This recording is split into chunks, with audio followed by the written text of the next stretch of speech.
Basta Batas. Basta Batas. Basta Batas. Kasi di ba sa Amerika, meron silang programa kung paano ang pilahan, paano ka mapaprioritize, at marami silang schemes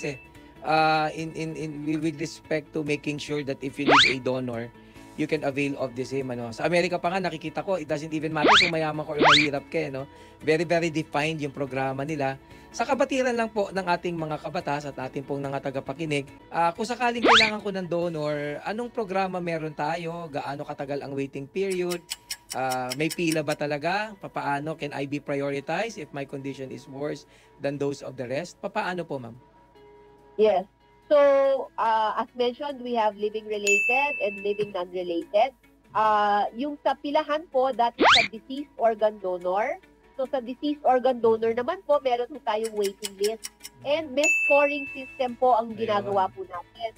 So, sa scoring system, dun po nakikita na who will be given prioritization. So, mataas ang score or points kapag full match kayo with that possible donor. Because kapag full match kayo, meron po tayong blood test na ginagawa to see what is your match with the potential donor. The higher the match, and the highest is 6. 6 out of 6 out of 10. If you are 6 out of 6 or 0 mismatch ang tinatawag natin, you get higher points for that. Ayun, so dapat, what else?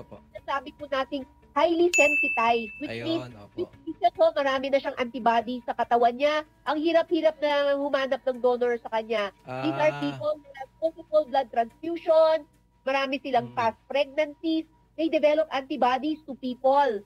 That's why very hard to get them a donor. So, mataas ang points nila. So, depende po sa scoring system, and we give po priority points to certain factors. Wala naman pong nag-cheat sa scoring system na yan. Kasi, di ba, baka mamaya, dinaya ko tong test na to. Kaya mataas ako mauuna. Hindi naman ganun, ma'am, Basta Batas. Basta Batas. Basta Batas.